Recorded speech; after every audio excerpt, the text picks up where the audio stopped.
Welcome, everybody. Thank you for joining us today for our What to Do with Frozen Embryos webinar.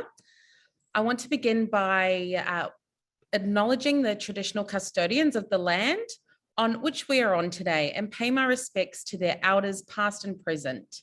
I extend that respect to any Aboriginal and Torres Strait Islander peoples joining us today. I acknowledge the Boonwurrung people who are the traditional custodians of the land on which I'm on today. And feel free to take a moment to acknowledge wherever it is that you find yourself watching this from today. And thank you for everybody who is attending live or is having the chance to watch this. So you'll see here our agenda. So we're going to run through, first of all, with our lovely counsellor, Claire Byrne, talking about what are the options to do with frozen embryos and how to help with making that decision. I will then be talking on behalf of the Donor Embryo Program, just about information around donating embryos. And we've also got Rachel Kassab, who will be joining us. She's one of our team leaders in embryology, and we'll be talking a bit about the embryo storage process. And then we're very lucky to have a first-hand patient to donor experience, and that's by Nikki Vagis. So we will get into that shortly. You can also submit your questions using the Q&A button, as we will have a brief Q&A at the end for any questions that come through. So I will hand over to Claire.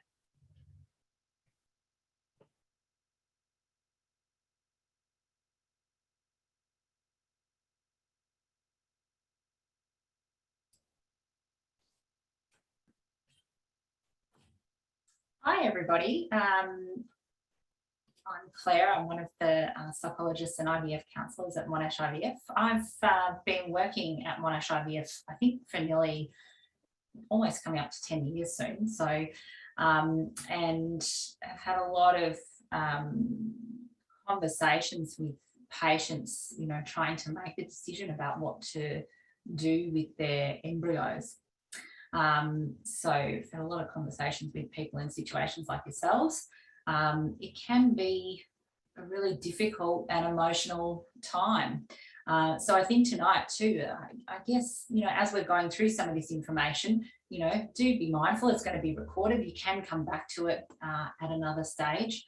You know, if you're finding something is too emotional or you're not ready to hear that particular information, you can step away, you know, mute the computer and come back for the later segment. So be mindful about yourself as well, and, you know, be careful, you know, which parts you want to engage in this evening, because it can be an emotional decision to make. So what are the options? Well, of course, you can use these embryos for yourself. You know, I dare say a lot of people here tonight probably are here because they're trying to grapple with this decision, you know, what to do with these embryos, but there is an option to still use the embryos for yourself. You could look at letting the embryos go. And so that means that the embryos would be allowed to succumb, and we've got one of our embryologists here to talk you through how that happens in the laboratory. And then the clinic can dispose of them, or you can collect them. So I'm going to go through these options, and they are, as I say, they can be emotional options that we're talking about. So I'm going to go through with you and really talk about these options and think about, I guess, my experiences of talking to people and the types of issues that come up for them and the things that they tend to perhaps need to think about or find themselves thinking about. Another option is to donate the embryos to somebody else. And again, we've got lovely Morgan that you just met before, who's going to be taking you through some questions about the donor embryo program here at Monash IVF. And another option that's not often kind of brought up in these scenarios, but is important too, is to continue to store the embryos. And I'm going to talk a little bit tonight about how that can be an important option to consider amongst these other sort of more active and more decision-making options.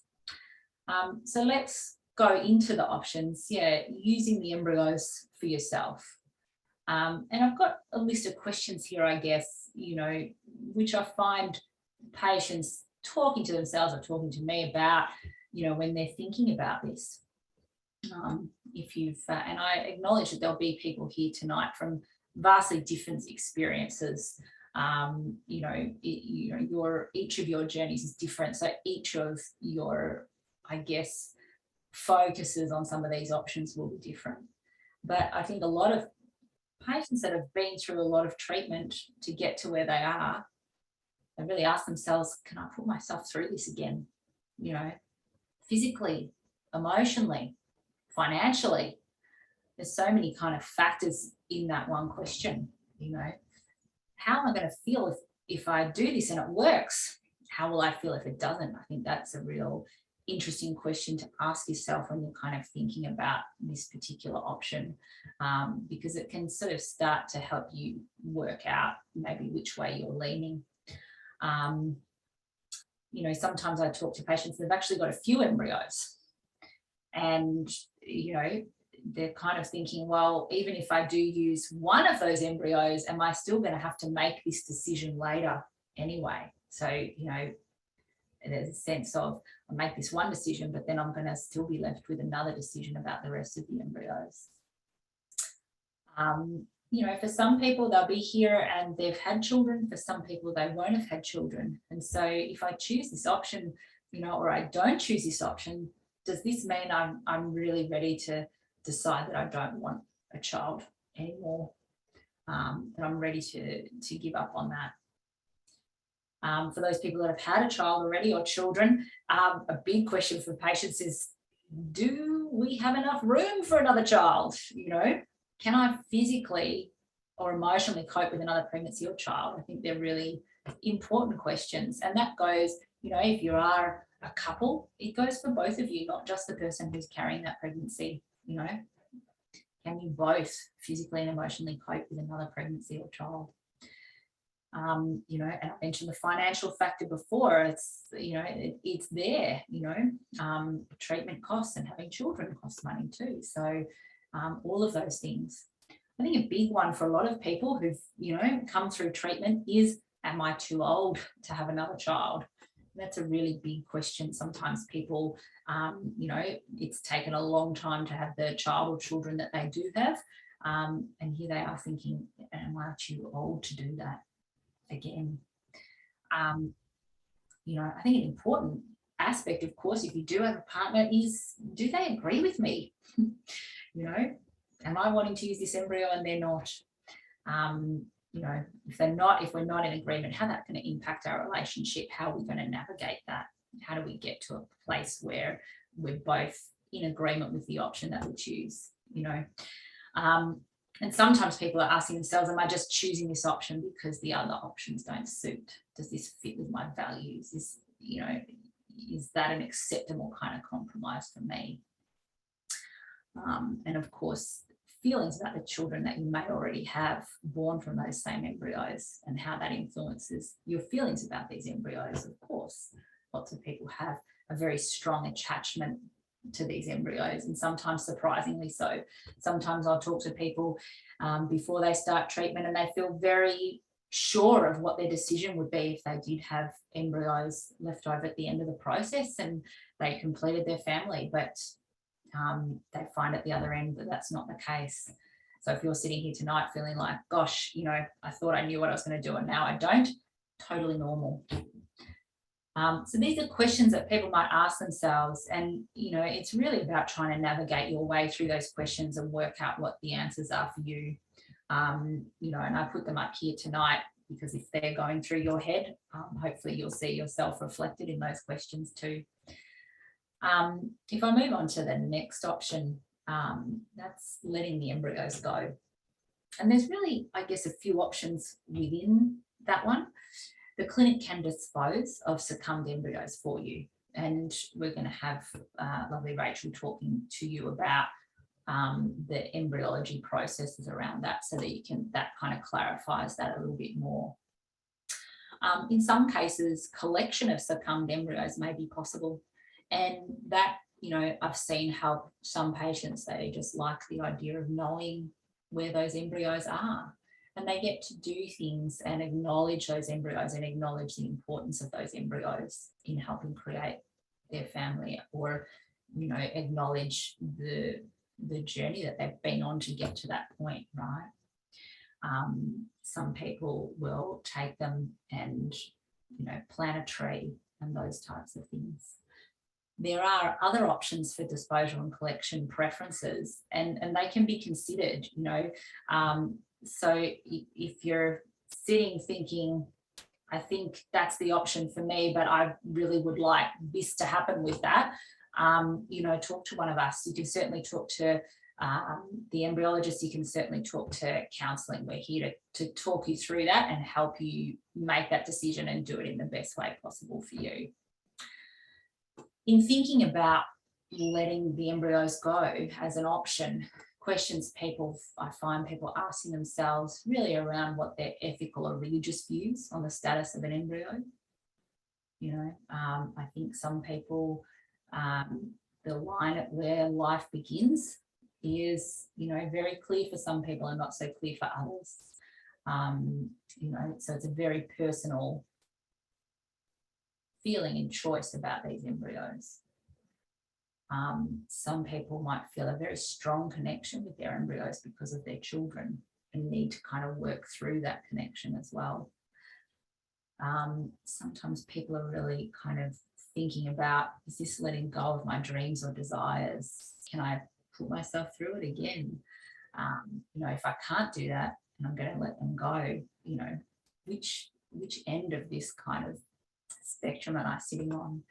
And I really find that people, and you know, if this is you, is that people really vacillate quite strongly between these options sometimes, and they feel like they're like a pendulum, like swinging from, you know, yes, I'm definitely going to do this option, no, I'm definitely not going to do that option. They feel that they're just swinging kind of wildly, and they can't, you know, feel that there's any sense of progress in making that decision. But I do think that's a normal part of this process. I see it quite often, this kind of, you know, people feeling like I'm so confused because I'm going from one to the other, and I can't seem to, you know, really settle on one thing. And I do think that's actually part of the decision-making process for a lot of people. So if you feel like you're vacillating like that, you know, completely normal part of this process for a lot of people. And again, thinking about partners, if you've got a partner, you want to think about, do they agree with this option? What are their thoughts on this option as well? So letting the embryos go. If I move on to the next option, we mentioned before, which is donating the embryos to someone else. I guess within that, again, there's lots of different options, and we're going to hear from Morgan more about the donor embryo program at the clinic. But you can donate your embryos to somebody that you know. So that is an option. You can also donate your embryos to somebody that you meet for the express purpose of donating. So at the clinic end, we would still call that a known donation because you know the person, but it might feel a little bit different because you're actually meeting them and deciding to donate to them for that purpose. And within a known donation, there can be varying amounts of, I guess, contact and those sorts of things that people negotiate with each other. So there's certainly, I guess, a legal element to donating and what that means legally. But when it's a known donation, you will, in a sense, come to a bit of an agreement with the recipient to work out exactly how much contact, what level of contact you're all comfortable with. Yeah. I guess the other option is what you'll hear from Morgan tonight, is donating to someone that you don't know, or meet prior to the donation. So donating to someone that you don't know. I guess important points about donating is that it's really important to know that donating embryos might be the right decision for some people, but not for others. And we're certainly not here tonight to convince you into any of these particular options. You really do need to pick the option and find the option that feels the best for you. And I think when it comes to donating, I speak to a lot of patients, you know, they can identify really strongly with other patients that are struggling to conceive, and they want to help, and they feel maybe that they had a lot of help maybe to conceive their own children through this process, and they want to give back, you know. But there are other ways to do that if and to assist others if donating embryos is not for you. Because donation is not a decision to be taken lightly. And I really feel like when it comes to some of these decisions, I often say to people, it's not about being politically correct, and it's not about paying back what you feel that you might owe in terms of having received help and those sorts of things. You know, it's about your gut feeling about that. And it's a visceral feeling, I think, when it comes to reproduction. And it is okay to have received help to conceive your family and not donate your embryos. That is totally okay. And as I said, because there's other ways to help other people around you and do that. You don't have to donate. But if donating is something that you're interested in, there's some information tonight and we can go through that. And counselling is required before donating. And so that's also another place that you can really work through some of the implications. Just move to the next slide. So as I mentioned, counselling would go through the specific implications of donating for you and what that means for you, and your family and your broader network. But I guess three of the key legal aspects about donating is that the recipients are legally deemed to be the parents of any child born from a donation. So donors do not have any rights or responsibilities for the children born, you know. So you wouldn't be able to make parental decisions and those sorts of things, but also no responsibilities. You don't have financial responsibilities. They can't claim an estate or anything like that. I guess the second key point is that donation is not anonymous. Identifying and not identifying information of donors is legally required to be retained on what we call this Central Donor Conception Register, and that's held by a government organisation called VARTA. And so they hold that information. And children born from donor embryos will have the right to be provided with the identifying information about the people who donated the sperm and egg that formed that embryo. And this is all about making sure that people have rights to information about where they came from. It is information that they can get legally when they turn 18. They can also ask to get it earlier, but the donors would have to consent to that early release. But it is legally something they can ask for and receive after the age of 18. So those are some of the legal implications of donating. And I guess when people are thinking about this option to donate embryos to somebody else, the questions again that they might ask themselves, or I see people asking themselves, you know, how do I feel about a child born from these embryos being raised in a different family? You know, what does it mean to not have parental rights over a child? Because I'm not going to have a say over how they're raised. And this kind of brings up, I guess, issues of loss of control, you know, and loss of responsibility. You know, and you really have to be okay with that. I think if you've already had children and you're looking at donating those embryos, you might want to think about how those children might feel in future about that potential donation. Some people worry about what if my children and these donor conceived children meet up or hook up, you know, and it's a real concern. You know, but something to think about the implications of that. And again, those sorts of things are discussed in counselling too. You need to think about how others in your family might feel. What does it mean if the donor conceived, because it's not anonymous? So what does it mean if they make contact with us? And also, what if they chose never to make contact with us? And then thinking about how you would deal with this donation. Would you be open about it? and thinking about some of the benefits of openness versus secrecy. Certainly holding a secret is very difficult. Even if I'm trying to organise a surprise birthday for somebody, it's hard for me to hold a secret. So it's a very big thing to hold a secret like that, right? So there's some benefits there. There's also benefits to being open because there's no big shock, big reveal. People don't feel that they've been lied to and those sorts of things. But these are difficult things to think about sometimes when we're thinking about our family and our children. How is all of that going to interplay? So lots to think about. So no wonder, this decision can be difficult. I mentioned right at the start before, continuing to store the embryos is an option. There are legal limits to how long embryos can be stored, but there are options sometimes to extend the storage time. And sometimes that's what people need. I see people that need more time. They need more time to make a decision. They need more time to reflect.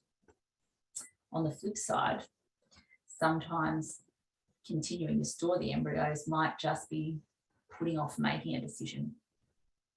So I often say to people, if you're going to continue to store the embryos, think about strategies to use that time wisely. Ways to make sure that you aren't putting it off or ignoring it and those sorts of things. I guess something that people often ask themselves when they're thinking about continuing to store embryos is, do I actually already know my decision? I'm just putting off doing it. There's forms to fill out for that decision. Maybe there's implications of that decision we're not really looking forward to, and sometimes people really do feel like there's no great option here. And so I'm just picking the best out of not great options for me. And again, of course, if you have a partner, how they're feeling about the idea to continue to store the embryos. And sometimes one partner genuinely needs more time with the embryos in storage to make a decision, and their partner is really keen to make the decision. And so it's about trying to work out the compromise there to make sure that both parties are comfortable. So making a decision, for some, it seems really simple. I think for many people, it's extremely challenging. The decision can really require time, discussion, reflection, and it is normal to feel a whole wide range of emotions about this. Grief, loss, confusion, indecision, like I said, that vacillating like a pendulum, it's exhausting. Anxiety, getting irritable about it, sadness. Some find all of those emotions that come with it so difficult, they're going to avoid it, which is also understandable and normal. And so they might ignore letters that the clinic sends about storage times and those sorts of things. So completely normal reaction to do that. But I think utilising your support networks, coming along tonight or watching this webinar can be really helpful, and using formal supports like counselling. So the counselling department is here. We are here to talk to you and try and help you through this decision-making process, and we can help you navigate that. There's no right way of thinking or feeling about these issues. There is no perfect decision here. I mentioned before the idea that some people say all of these options don't look great to me, so you're really trying to pick the best option that suits you the best out of what's available. There are resources for this. There's a great resource on the VARTA website. I've got the link up there for you, and it is a resource about what to do with your unused embryos. And it helps you kind of, I guess, break down the decision-making process, and it might just clarify which options you're kind of leaning towards a little bit, and that might help you kind of move along and maybe stop that pendulum swinging quite so much and start to really look at the options that you're most likely to take. I'm going to hand over to Morgan now. Obviously, I'll be here for the Q&A, but I'll hand over to lovely Morgan. So she's going to talk about the donor program. Thank you.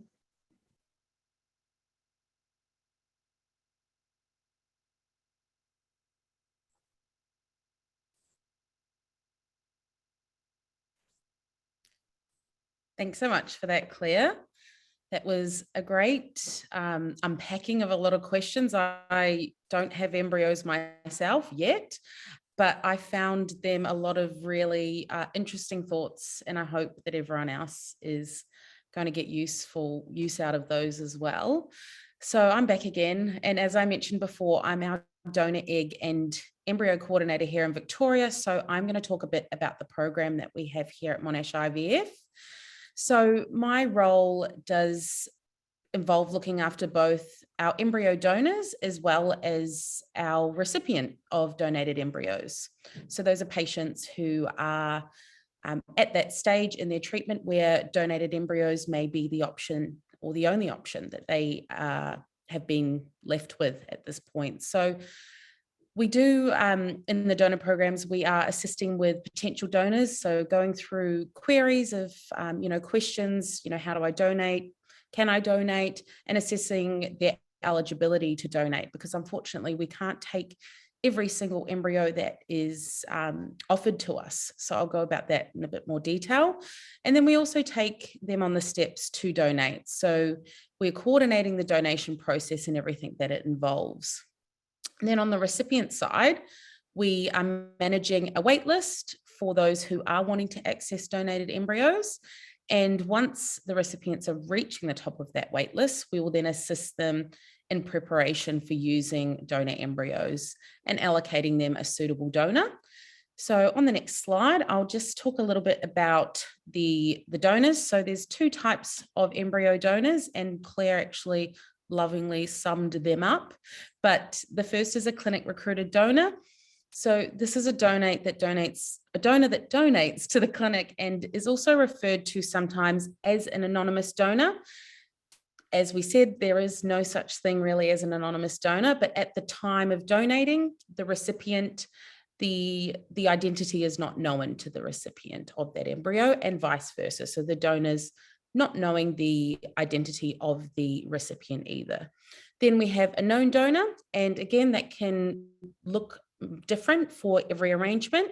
So it's someone that you know at the time of treatment. So you may know just their name and date of birth, or they may be someone who you know as a friend, a family member, or perhaps you met them, on a blog, through a website to help connect donors with recipients, which is just for the purpose of the donation.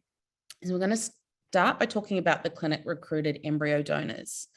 So there is a couple of slides to go through with the requirements, and I think after that you might get an idea of why there is, so little donor embryos and why it is quite challenging to get embryo donors through our clinic, because although we receive multiple requests through different avenues, so whether that's through a patient who's finishing up their treatment and they may get a letter that their storage is coming up for expiry, and that may prompt them to contact the donor team, or they've potentially completed their family and want to know what can they do next.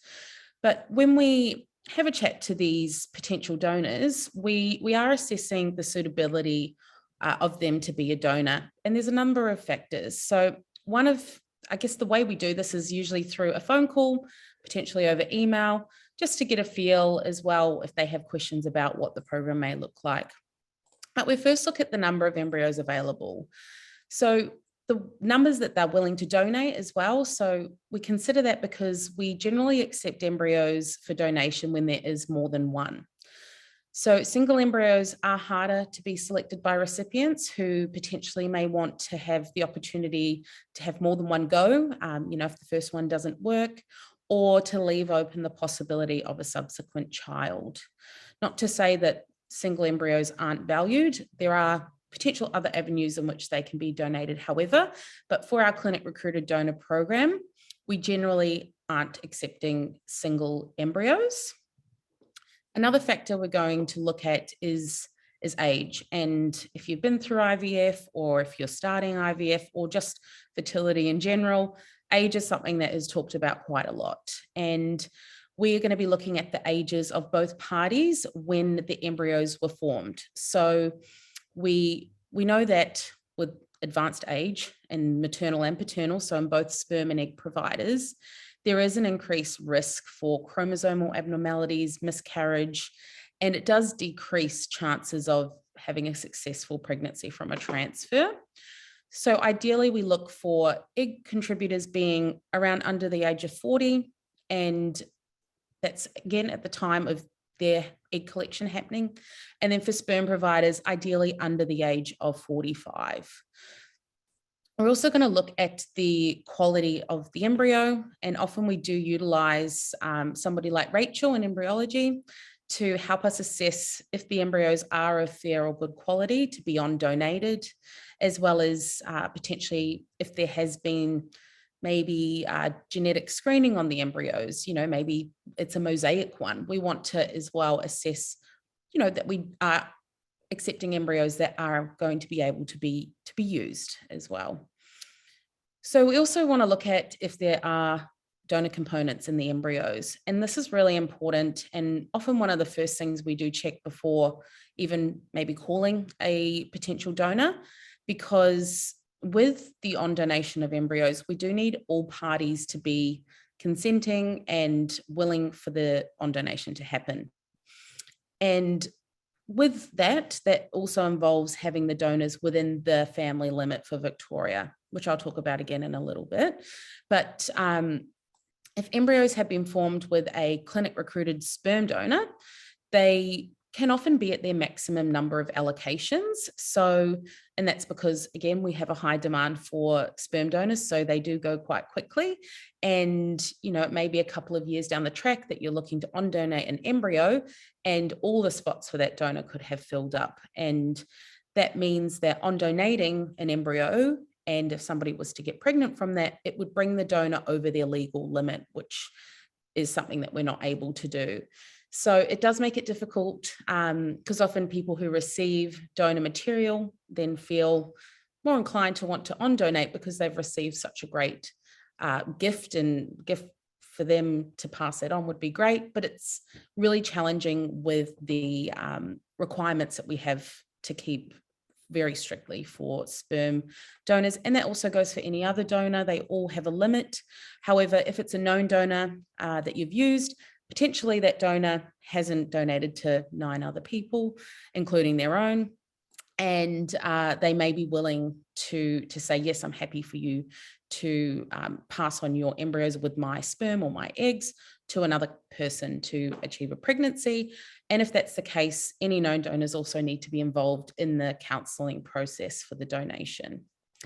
We also are going to look at children ages. And while that might not sound very relevant, we do, if you have had children as a result of treatment or by other means, we do require the youngest child to be at least 1 before the donation can occur. And then when we're looking at what donors need to do, we do have a screening policy for all donors. So they have to be screened for infectious diseases such as hepatitis, HIV, sexually transmitted diseases, and as well as some common genetic carrier conditions. So people have often heard of cystic fibrosis, spinal muscular atrophy, and Fragile X. So we screen one or both of the sperm and egg providers, depending on what the results look like, just to ensure that the embryos, we know if the embryos would be able to pass on a genetic condition such as cystic fibrosis and what that would mean for a recipient. And even if the embryos were formed years ago, so some people may take time making the decision, they could have been formed 5+ years ago, we do still require screening to be done after the fact, so when the donation is about to happen, to clear them to be used. Claire's already talked a lot about the counselling process, so I won't go into that, but that does again have to be attended by all parties, so including if you are in a relationship at the time that the embryos were formed, both parties in the relationship, as well as any unknown donors if they are applicable. And then a completion of a consent form, which is straightforward, but the consenting is what really allows us to then consolidate all of the information, and it has to be done after you finish your counselling to, I guess, seal the deal in a way.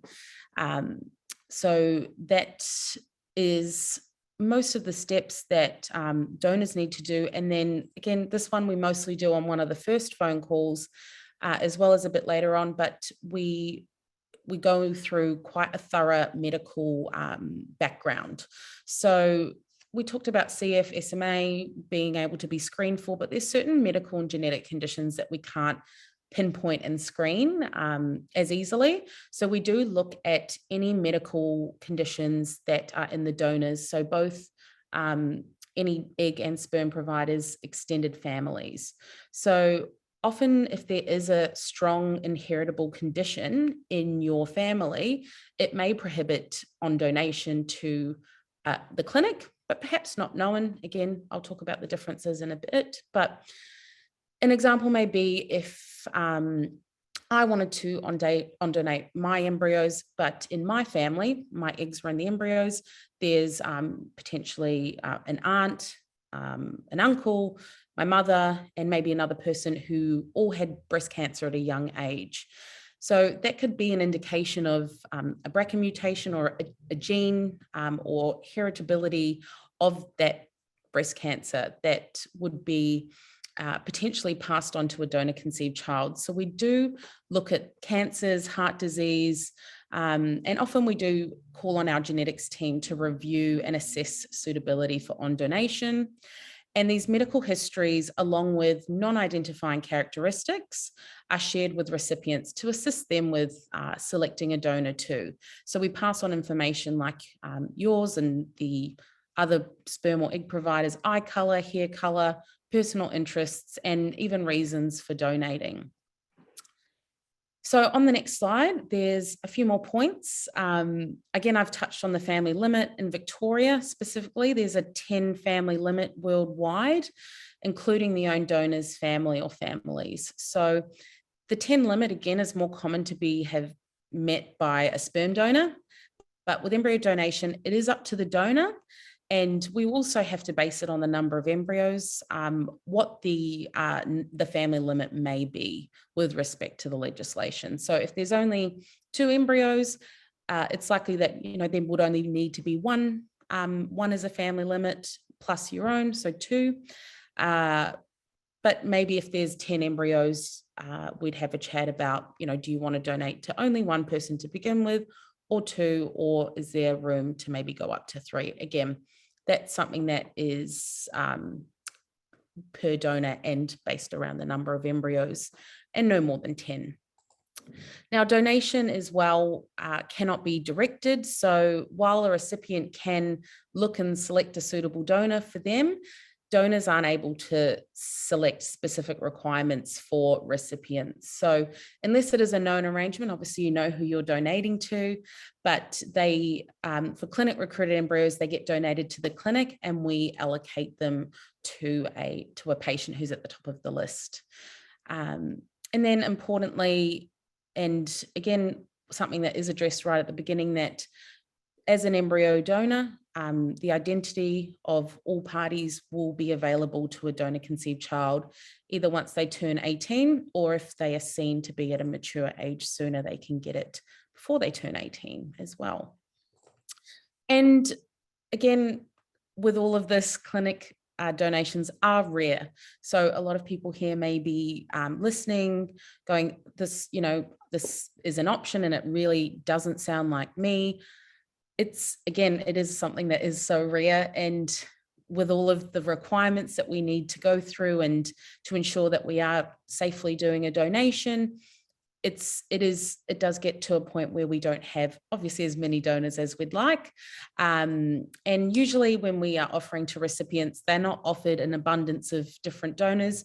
They get offered the next available donor, so usually one. And if they aren't a match for whatever reason, then usually recipients will have to then wait for another donor to come through. And again, not all embryos are eligible to be on donated. So I've discussed a lot of the criteria that we look at, and this does mean that unfortunately not everybody is eligible, and it may be because of their family medical history. So something that, you really can't change. It may be your age at the time that the embryos were formed. But known donation is sometimes then looked at as another avenue to pursue donation if it's not a critical reason why we're saying we can't accept the embryos. And again, reiterating that everybody who's in the arrangement needs to be included in counselling. So gamete providers, as well as if it's a relationship, all parties who were together when the relationship was formed and the embryos created. And it is an altruistic donation. So we can reimburse verifiable out-of-pocket expenses with receipts. It's a big mouthful, such as if you have to pay for parking to go and get your bloods, or if you have to travel really far to get to a pathology clinic. But it all has to be recorded so that we can verify this if the government needs it. But ultimately, we look for donors who are altruistic because we need somebody who's doing it just because they would like to help someone else. And again, known embryo donation, pretty similar in terms of the process. So we look for similar qualities in a clinic recruited donor as a known donor, but there is room for a specialist or a recipient to waive certain areas that we might have strict rules on. So if you find a embryo donor who's a little bit older than 40 at the time of egg collection, there may be wiggle room to speak with your doctor about that and use the embryo still if you're still willing to, as well as donating a single embryo to someone rather than to the clinic. That can always be done through known as well. And there may be, if there is some, genetic or medical history, potentially additional genetic counselling or more testing of the donors can be done for specific conditions. If you have if you find somebody who would like to proceed with you as a donor. They still undergo the same screening, counselling and consenting, as well as providing all the medical and personal information for the profile. So the process is very similar for known as well. And on the next slide, really important that when you do donate, you actually still own the embryos. They are just allocated to a recipient to use. So donors are still responsible for things like extending the storage if it comes up for expiry during the donation process. Donors can still decide what they want to do if they, again, if there's extra embryos, if they want them to be allocated to more recipients once somebody's potentially had a baby, or if they prefer to, happy with one family, to let the embryos go. So again, that decision making does still sit with donors regardless. And then after donations, so there can be a bit of a delay because, the process of donating itself can take some time. You saw all the points that we go through. There's the counselling to be done, blood results, which can take, up to 8 weeks for some genetic testing to come back. But once it's finalised, we also then need to match the embryos with a suitable recipient. And some recipients need time to prepare for their embryo transfer. Different specialists have different protocols for getting patients ready. So there can also be a little bit of a delay there. Now, in terms of, I've donated my embryos, what's happening with them? That's really up to every individual. Some donors do choose to contact us maybe every year, some even every 6 months, just to see how the embryos are going. If somebody's had a chance to use them, we can let them know if there has been a successful pregnancy, as well as when there has been a birth. So this is entirely voluntary and up to each donor, and often, how often they'd like to access all that information. And some may prefer not to be in contact and just access the information through a governing body such as VARTA rather than actively contacting us. And, not all embryos are going to be selected for use. So as I mentioned before, there may still be decisions that need to be made in the future if there are leftover embryos that aren't used, because you are still the owner of those embryos. So we'll go a little bit into what the recipient journey looks like. So to be eligible to be a donor embryo recipient, you do have to be approved by a Monash IVF specialist to add you to the wait list. We do have an age requirement because the wait time is quite long at the moment. So generally patients have to be around under 45 to be added to the wait list. And they do have to check in every 6 months to keep themselves on the list and just to register their interest to keep on there and keep moving up, because at the moment our wait time would be around the 3-year mark to be able to access donor embryos as a recipient. So as you can see there, that's a long time to wait. So we do have to have a bit of an age requirement there, but there's no age requirement to access known donor embryos. It's not 45. So again, another avenue that can be explored for recipients.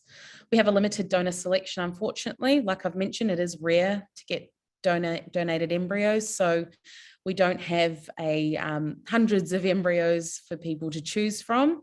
So they usually get, like I said, one profile to look at. And if that's not suitable, then we move on from there. And usually it's around 3 embryos that we'll allocate to a recipient. And that gives an option, if one doesn't work, they can have another go. Or if the first one works, then there's an option there. We can hold embryos if people are sure that they'd like to have a sibling after they've had their first child as well. So again, we just speak to them and keep them registered on that. So the next slide is about VARTA. So I've spoken about it, Claire's touched on it a little bit, but VARTA is a government body and part of the Victorian Department of Health, which regulates all IVF practices in Victoria.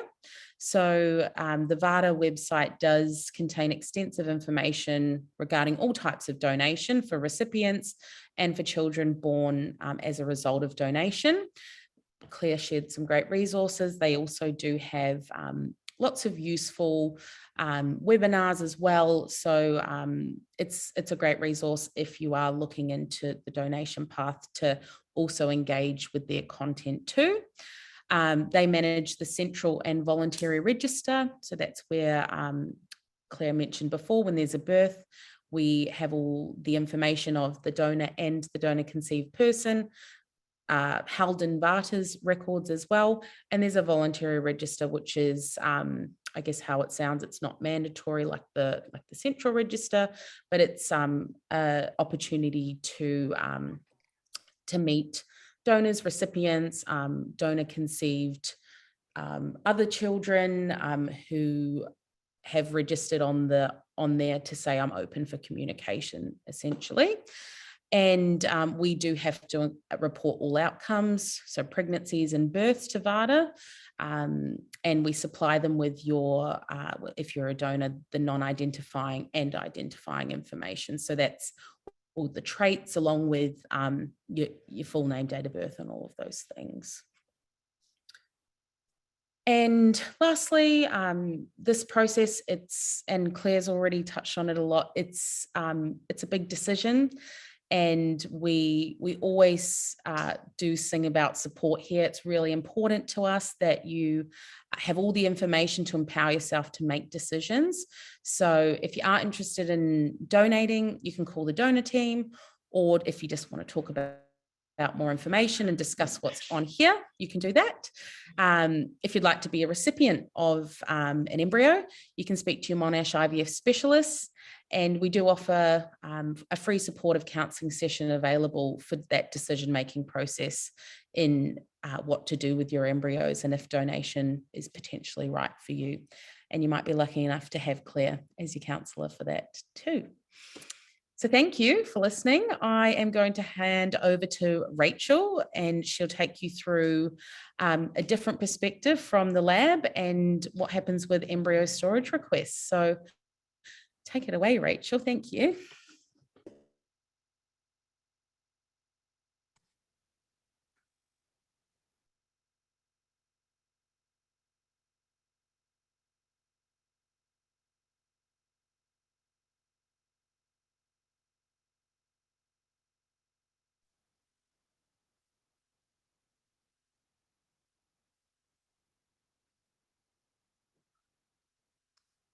Hi everyone, my name's Rachel and I'm the embryology team leader out at Clayton, and this evening I'm going to be talking to you about embryo storage requests that we receive in the embryology lab. So I'll talk about the type of requests that we receive, and we receive two types of requests in the embryology lab. So firstly, there's the consented embryo removal request. And this request comes from the patients, and patients have requested to have their embryos removed from storage. And this is usually prior to their storage approval expiring. And then we have the mandatory storage removal request, and this will come from our cryo management team. So embryos in this category, their storage approval has expired and patients have either not responded to the correspondence that we've sent to the patient from the cryo management team, or they do understand that once the storage limit has been reached, the embryos will be removed from storage. So if I start off with the consented request, so when we receive this paperwork in the lab, a lead scientist will check the paperwork and ensure that all the details are correct. So we do this by checking both partners' ID numbers. We check that the patient's names and date of birth are correct. The next point is extremely important. We check the number of embryos in storage and the date that the embryos were frozen. So some patients have several embryos frozen on several different dates. So we need to ensure that we are removing the correct embryos from storage. We also check that both partners have signed and dated the storage removal request form, and the cryo management team will also verify the signatures for us. So if any of the details at that point do not match and there's some discrepancies, we will send that paperwork back to the cryo management team, and we won't move forward with the removal of the embryos from storage until we're happy that all details are correct. Next, thank you. If I move on to the mandatory removal of embryos from storage, in Victoria, the law dictates that after 5 years, the patient needs to make a decision in regards to the embryos in storage. So patients can either decide to extend their storage, they can opt to donate, as Morgan has spoken about, or they can decide to remove those embryos from storage if they're no longer needed. It's different for eggs and sperm. They can be kept in storage for 10 years before the decision in regards to those eggs and sperm needs to be made. Prior to embryology receiving the paperwork in the lab, the cryo management team will make contact with the patient via mail when their storage is coming up to expiry, and they will send letters to the patient at the 4-year stage, the 4.5-year stage, and the 4.75-year stage. And this letter is sent by registered mail. An SMS is also sent to the patients as a final point of contact to inform them that we haven't heard anything back from you, and if we don't hear anything back, then the embryos will be removed from storage. So the process of checking the paperwork for these mandatory removals is very similar to the consented removal request. We again have to check that all the details are correct by checking the partner's name, ID number, date of birth and address, the number of embryos in storage, the date frozen, and this time also the expiry date must be checked, because again, several patients have several different freezers on different days. So we don't want to be discarding any embryos that are still within their storage limit. Again, we'll check that all relevant letters have been sent to the patients prior to the storage. So that 4-year letter, the 4.5-year letter, and the 4.75-year letter. And because that final letter is sent by registered mail, we do need to cite the delivery docket as well. So again, we check all communication with the patient. So although some patients will totally ignore the letters, others will have had a lot of communication back and forth with the cryo management team. So we'll read through all that communication and ensure that everything's in order. We'll also ensure that the final SMS has also gone out to the patient. And again, at this point, as with the consented disposals, if we find that there's any discrepancies, we'll send the paperwork back to the cryo management team, and we won't proceed with that removal of that embryo until we're happy that everything is in order. So when we remove the embryos from storage, this requires 2 embryologists to do this process. So what will happen is the lead scientist will verbally confirm all the details on the straw, and there's a picture of the straw there. Each embryo is frozen on its own straw. And the lead scientist will verbally confirm the patient name, the patient ID number, the date of birth, the embryo freeze date, and the embryo number. And while the lead scientist is doing this, the secondary scientist is confirming that that all matches the paperwork that we've received. If we're happy and everything matches, it's at this point that the embryos are removed from storage. A question that we get often is what actually happens to the embryos when they're removed from storage. So I'd like to emphasise at this point that once the embryos are removed from liquid nitrogen, embryo development will not resume. And this is because prior to the storage, the embryos have been vitrified, or otherwise known as frozen. And during the vitrification process, the water content of the embryo is removed and it's replaced with cryoprotectant. And the cryoprotectant ensures that no ice crystals will form within the embryo, and the embryo can be safely stored in the liquid nitrogen. So once frozen, embryo development is essentially suspended, and it will only resume if we put that embryo through a thaw process, and the embryo has to go through specific thaw solutions. And then once thawed, the embryo has to be stored at 37 degrees and under the correct culture conditions for development to occur. So again, by just removing the embryo from the liquid nitrogen, development will not resume in those embryos that we've removed from storage. So I'd like to finish off with some special requests that we receive in embryology. As Claire said, the decision to remove embryos from storage can be an extremely difficult one. And in embryology, we're here to support you and try to accommodate any special requests that you might have.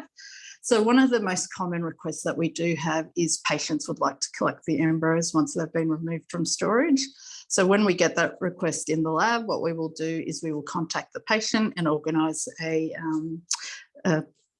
time and date that suits the patient to come in and collect the embryos. We follow the process that I've just gone through, and the embryos are removed from storage prior to the collection day. And then the embryos can be collected by the patient. So I've got a picture here of a small Hessian bag. So this is what, if you come in, this is what you're presented with. The bag will have your name, date of birth, ID number, all your details, and all the straws will be within that bag for you to take away. Now, for some patients, they don't want to take their embryos away with them, which is totally fine, but they do want to be informed of the time when the embryos are going to be removed from storage. And again, we will contact the patient and organise a suitable time, and we'll do the removal of embryos from storage at that particular time. So I guess I'd just like to finish off by saying, please reach out to embryology if you have any questions or concerns. We're happy to try and accommodate any special requests you have. We understand that it can be a really difficult decision, and we're here to support you. So thank you for that, and I will pass on to Nikki next.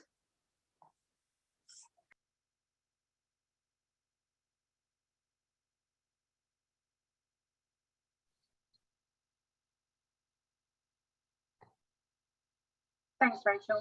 I just wanted to first off start by thanking Morgan and the team at Monash IVF for asking me to come on and have a bit of a chat and tell you about my story, or our story with my husband.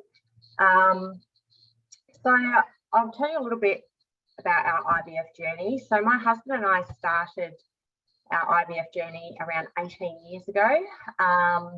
And that was because he had had a previous vasectomy. And so obviously we couldn't get pregnant naturally. Thankfully, before he did that, he did store his semen, and that was frozen. So our issue with IVF was never producing enough embryos. In fact, we always got a lot, and it was, each collection was well over 30 embryos each time. But aside from that, it still managed to take us 4 years and 11 attempts of emotional and financial strain. What we didn't know into the journey is that I also had endometriosis and ovarian cyst, so that's why it took us a lot longer. The end result is we now have an amazing 13-year-old boy named Nicholas, and he is very lucky. We are all very lucky that he has 3 older brothers who are wonderful, and they are brothers. They're not step brothers. They are adamant that they are all brothers, which is lovely. We ended up, after our last, the 11th cycle that we had, I think it was around 17 embryos left over, and they were all at blastocyst stage, so that they were good quality embryos. And for years and years and years, we just kept paying for the storage. My husband, Theo, was adamant that he was done. He didn't need to add to the population anymore. But I wasn't so certain. So we just kept paying. And in fact, our embryos, with the legal limit that you're allowed to store them for, with the 5 years, came up, and we went through the process and reapplied to extend that storage, which was obviously granted, because we weren't at that point of being able to make a decision. So we did that, extended that storage time.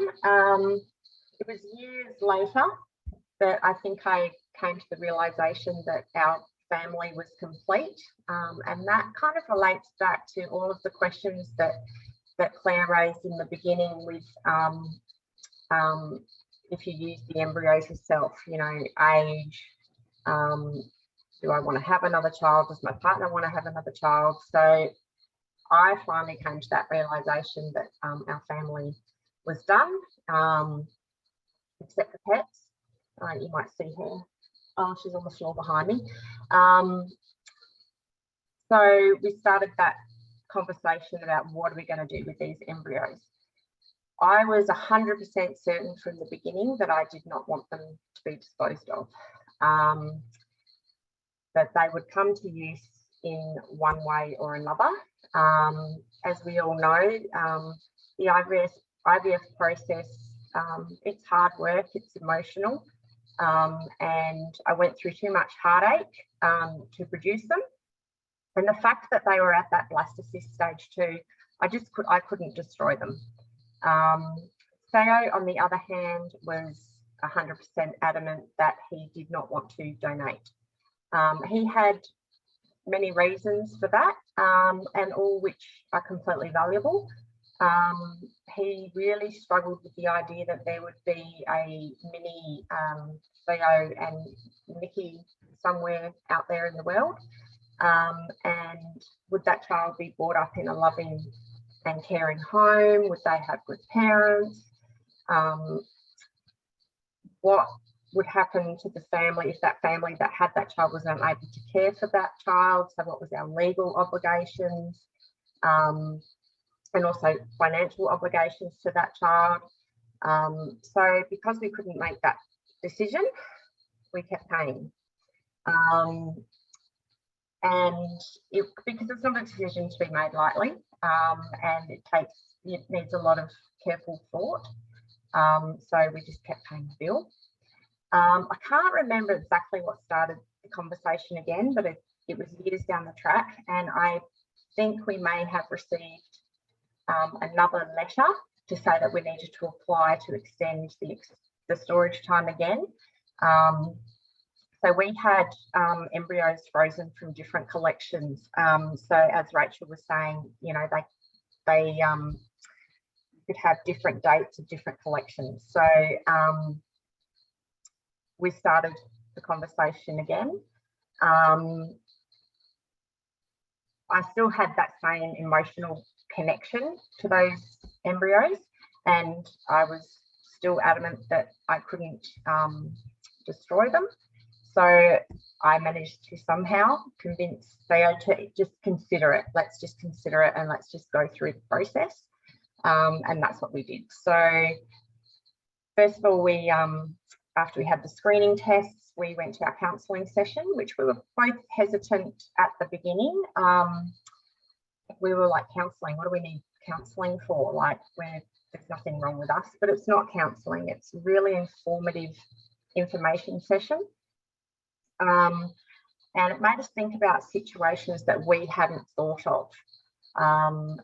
It really was invaluable. And back again to Claire's presentation earlier, they will propose, they answer all of your questions, but they will pose questions back to you and make you really think about your decision to donate. And the counselling made us feel like our opinions, our concerns, and whatever decision we made, whether it was to donate or not to donate, that they would be totally respected. It wasn't a matter of we'll donate our embryos and then we're done with IVF. And I think being asked to come on tonight is probably testament to that as well. Theo, after that counselling session, changed his mind and was very happy to continue and go down that the path to donate our embryos. So we are through the unknown donations.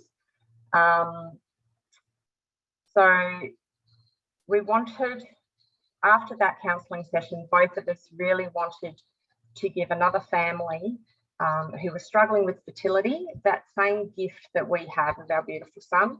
And through this process, we were very open with our families, particularly with my stepchildren and my parents and Theo's parents and his siblings and my siblings, and everybody knew what we were doing and everybody was amazingly supportive, which made us feel really confident in ourselves that we had made the right decision for us.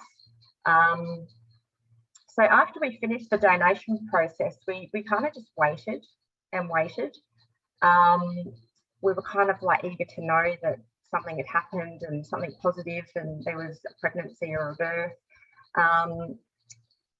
And I can't remember how long it was, but it was quite a time. As Morgan said, it's quite a process before that embryo actually goes through transplant. In fact, there are times we felt a little bit disappointed that maybe that there hadn't been any success with those embryos and there hadn't been any children born. Then one day I just got I think it was a phone call or a letter. I can't actually remember. It was a long time ago.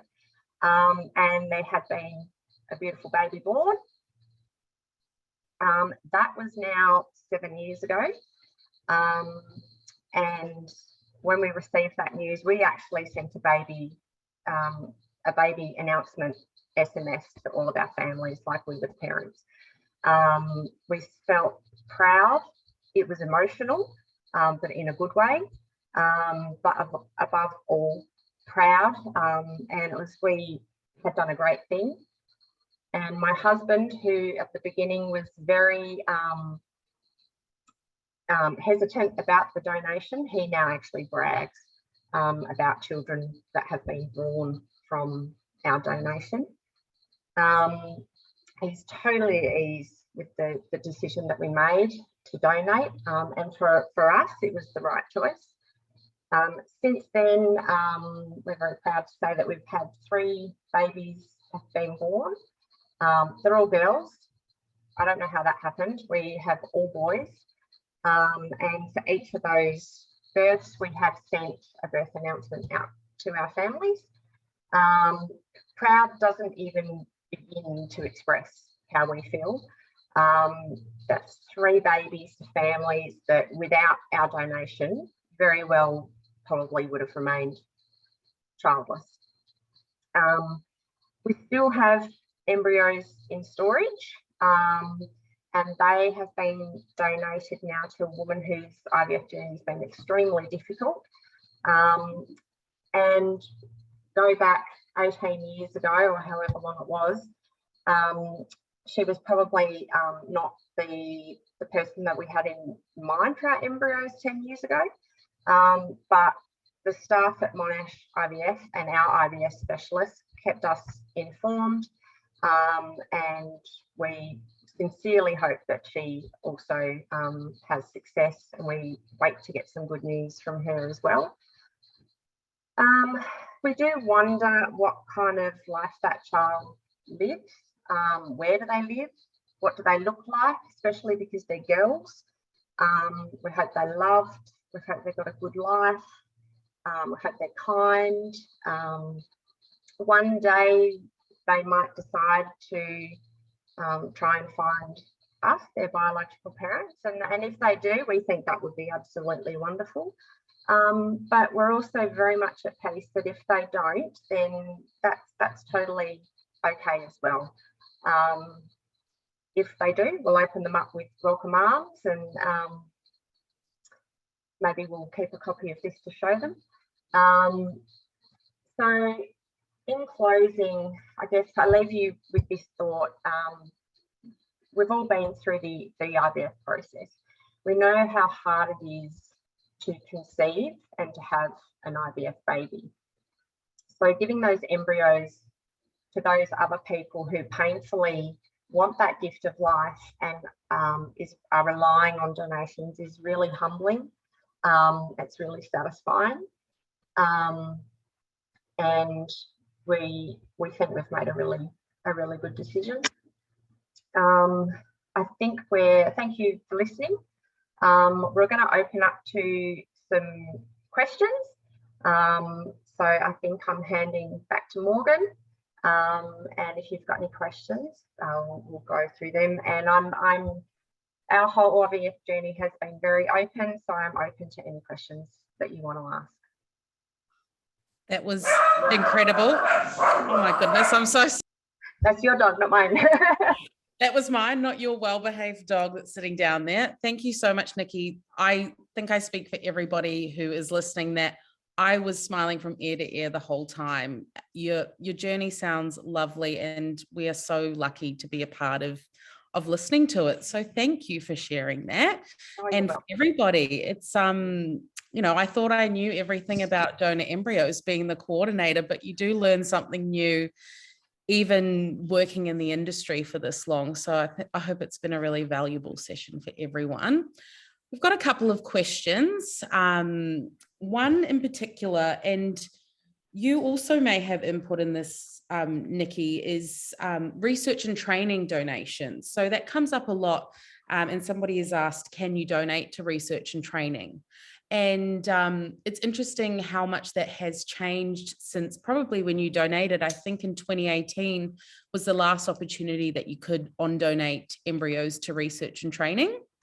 And since then, and maybe Rachel, you may know better than I on updates, but the government has not renewed many licenses over clinics to donate to research and training. So that's not an option at the moment. Were you given that option, Nikki, when you... We were, and as you guys were kind of presenting with the options of what you can do, I was kind of going, where's the donate to science? Because that was another thing that we really considered, because like I said, we were not disposing of them. They were going to come to some kind of good. So yes, I didn't know that had changed, but I was wondering why it wasn't on there. Yeah.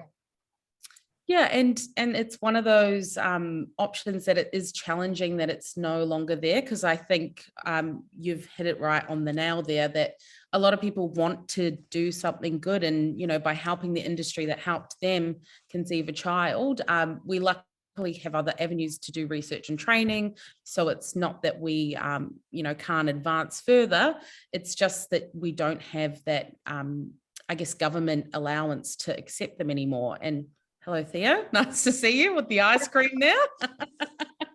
Thanks for popping in.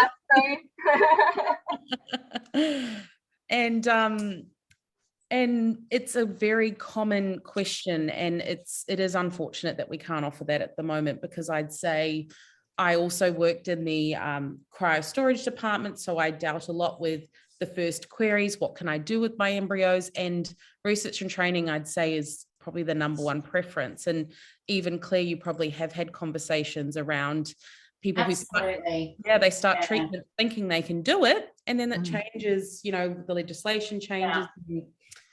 And how do you I think exactly what Nikki touched on before, that people, you know, would quite often, you know, if donating wasn't something they were comfortable with, but the idea of having these embryos be useful and further the science and give back, it was such a valuable option. I often talk to people about the fact, well, you know, it might come back in future, but it might not be available at the time that you're needing to make your decision. It's certainly not at the moment, but yeah. Absolutely. And we actually just have a question as well. Will the recording be available for participants to look back on? Absolutely, and no worries at all if you're putting the kids to bed. It's that awkward time of the night, which is why we've made this. We will make it available. You can contact our donor team, our information line. We've put a couple of contacts at the end of this and throughout it to get a copy of the recording, so you can have a listen back. You're most welcome, and I hope you do enjoy hopefully seeing the start of it. Now we do have a couple more questions, and Rachel, what somebody has asked, what actually does happen? You know, you mentioned collecting the embryos. What does happen to the embryos once they succumb? You know, just, I guess, probably people wanting to know that they, you know, I think I've had questions before. Do we go and use them and do testing on them? Do you want to elaborate on that a little bit? Yeah, of course. So yeah, as we've just discussed, unfortunately, we can't use them unless we did have a project or that option was available. But at the current time, we aren't able to do that. So what happens when we physically remove the embryos from the liquid nitrogen, they sit in what we call a dewar, and it's literally just a metal container, and they have to sit there overnight. So then the following morning, what we do is we remove them out of that dewar, and they will be placed in the biological waste bin. This process that we follow is governed to all IVF clinics. So every IVF clinic has to follow that procedure, but that's what happens to them when they're removed. So yeah, rest assured, like all our procedures in the embryology lab, we can't just do whatever we want with them. We're guided by what we can and can't do. Yes, absolutely. Yeah, there's no funny business going on behind the scenes or anything. No, definitely not. No science experiments or anything happening. And another question, and maybe Claire, you want to touch on it a little bit. It has been covered a little bit, but can I donate totally anonymously? Well, I guess the short answer is no. So these days, all donations are what we call identity release donors. So you're either donating to somebody that you know or somebody that you meet for the purpose of donating, or you're donating to somebody that you don't know, but your details are going to be held on that register, and that any donor offspring born can contact you via that register. So, you know, in a sense, you can donate to someone that you don't know, but it's not going to be anonymous forever, so to speak. Yeah. And Nikki, just if you wouldn't mind chiming in, how do you think you would have felt any differently if it was totally anonymous, or are you quite happy to have that potential future connection, or if that happens down the track? Well, I'm not sure if things have changed. Like I said, it was a very long time ago that we did our counselling session. But when we did do our counselling session, we had the option if we wanted to meet the recipient. I was completely open to that, and Theo wasn't. So he was completely open to, we're going to go down this donation path, but he didn't want to put faces. He didn't want to meet the donors. He didn't want to form preconceived conceptions of them as parents or anything like that. I'm pretty open, so I was fine too. But I'm like, if he wasn't, then we decided not to. But we're both completely comfortable down the track. If that child wants to come and look us up, our door will be open. I'm sure that they will have questions of why did you make the decisions and why did you do that? Why did you decide not to have me as your child? And which is why when I was going through this process, I'm like, I'm going to keep this because one of those children, and then there might, hopefully, there'll be some more born because it's still got some left. And I can sit them down and I can show them this and say, well, this is exactly why. And you can only hope that they've had a great life. And yeah, no, we're completely open to meeting them down the track. But yeah, in the beginning, I was open to meeting them up front, but Theo was like, I just need to be a little bit anonymous. Yep. From that side of things, which is fine too. So yeah, no. I think that, Nikki, that really highlights the differences between individuals. I mean, you and Theo, like, having one of you having the sense of, I think I'd be okay to meet a potential recipient and have this essentially as a known donation, and then I think other people do feel more comfortable with some sort of separation there at that point. And sometimes people talk to me about, their own feelings about that, and also concern for the family that they're donating to. They want that family to feel, their own family unit and those sorts of things. Yeah. And it really is like an individual decision, I find, between what's going to work for all parties in that way, and so it is trying to work out exactly as you, Theo, did, like what's going to work for us. Yeah. Personally. Yeah. I didn't mind either way. I'd already won the battle because I got him to agree to donate. So I let him have that one. Yeah, it's all about compromise, isn't it?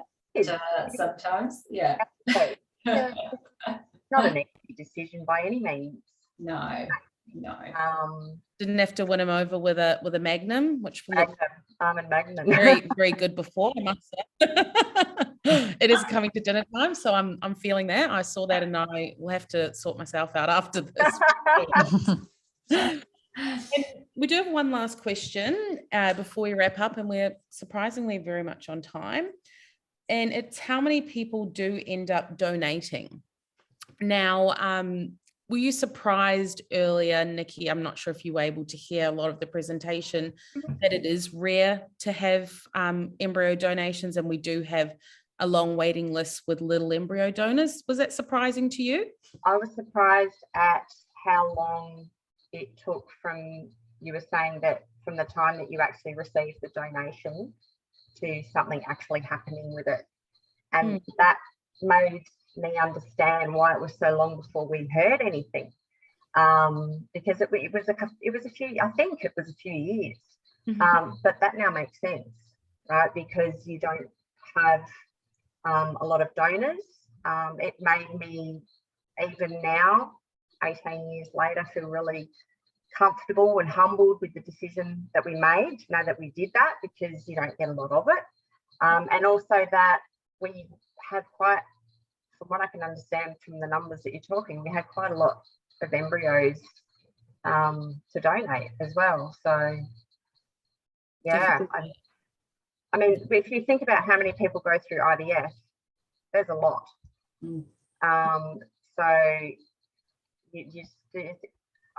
for me personally, it's a very personal decision, but I think it's a shame that we don't have more people open to donating. Yeah.